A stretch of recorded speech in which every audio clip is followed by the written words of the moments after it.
په دا اوسنۍ حالاتو کې چې موږ یې وینو چې د افغانستان او د پاکستان تر مابینځ دا کومه جګړه مشتې ده، دا یقینا یو ډېر غټ لوی مشکل دی. موږ ټول مسلمانان پښتانه په دې غمجن یو.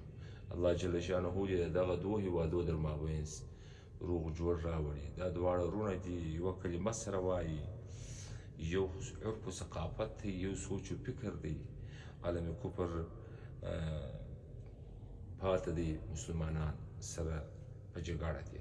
یقینا دا زموږ اعمال دي، دا زموږ اعمال دي. اعمالکم اعمالکم، جناب رسول الله فرمایي ستاسو عملونه به ستاسو حکمرانان دي. موږ د دواړو حکومتو څخه دا اپیل کوو چې د الله جل شانه وروي ته وګورئ، که به تاسو دغه وطنونه تباه کوئ چې پر پټیو باندې آباد دا کم غریب پښتانه پراته دي، مسلمانان پراته دي، د 2 وخته ډوډۍ محتاجه پراته دي، او جنګ شروع وي په دا مبارکه میاشت کې. الله څخه دا غوښتنه کوو، د الله څخه دعا غواړو چې الله ته در مابینځ امن راولي، یا الله ته مینه محبت په زړونو کې سره واچوي. دا به زموږ د ټولو دغه دعا وي. زموږ د مسلمانانو